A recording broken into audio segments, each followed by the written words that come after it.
Hey there, Teresa Cantley here. So today we're talking about this topic of quality versus quantity. And I'm sure you've heard it a lot in business as it relates to content. I mean, really the topic of quality versus quantity can apply to relationships. It can apply to pretty much, anything in life. Do you want more quality relationships or do you want tons of relationships, right? So as we talk about it as it relates to content, and this is a question I get all the time. I know years and years and years ago, it was just cranking out the content, putting tons of stuff out there when I first started in marketing, and things have changed. Things have really changed throughout the years. And one of the things that I talk to people about is to make sure that when you're creating content and you're putting it out there for your audience, you want it to be quality content. So what does that mean? It means that you are really listening to your ideal customer and you're creating content that they really want to learn about, they really want to hear about.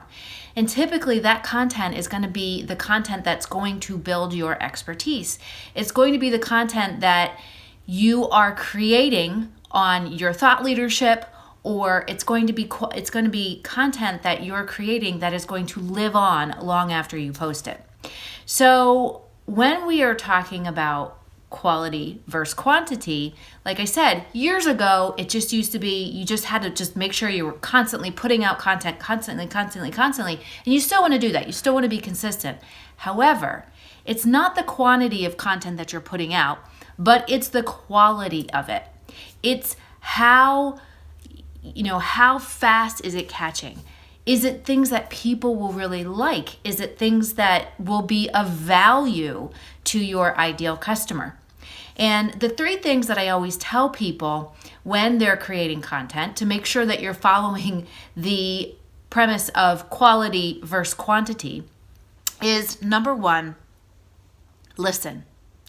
Listen to what people are saying.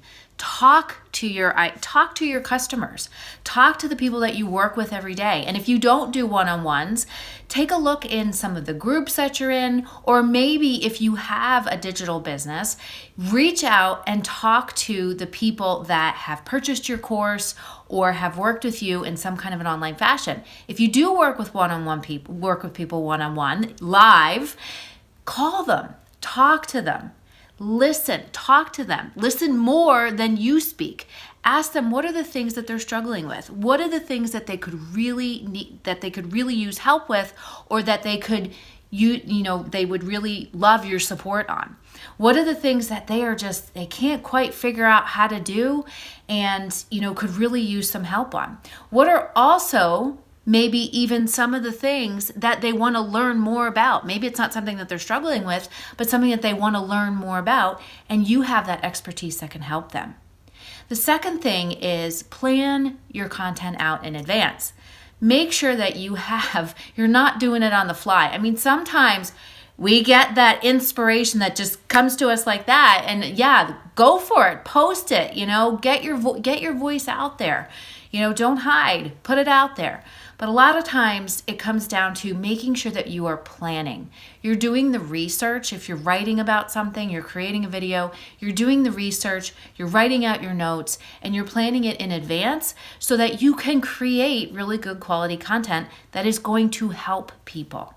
The third thing is, and this applies in a variety of ways, don't go wider, go deeper.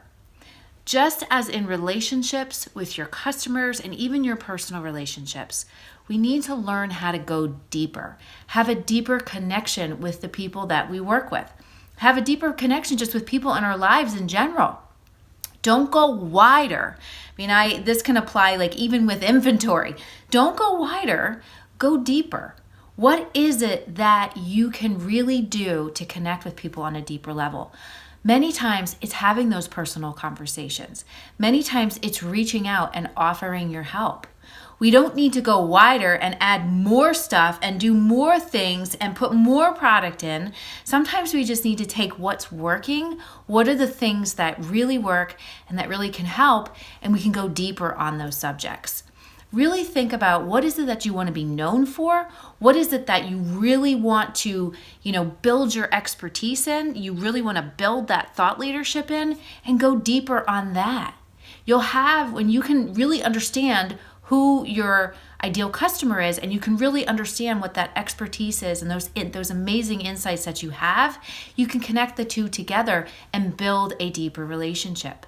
It's not just about putting content out there. It's about building an experience and creating that deeper, more meaningful relationship with the people that you want to help, with the people that you work with every day, and the people that are coming your way to work with you very shortly, the people that see you out on social media. So 3 things: listen. Stop and listen and have the conversations with people. Listen to what people are telling you, not just with your ears, but with your heart.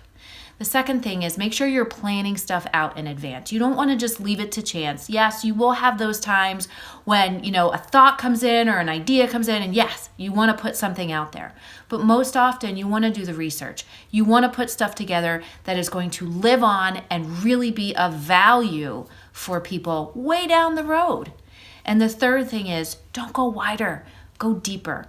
Build deeper relationships, have that content and those things that you're creating that are of quality, whether it's a video or a course or a group coaching program or an event that you're having in your store or an event that you're having in your restaurant, or even how you create your customer service in your business. Have it go deeper, not wider.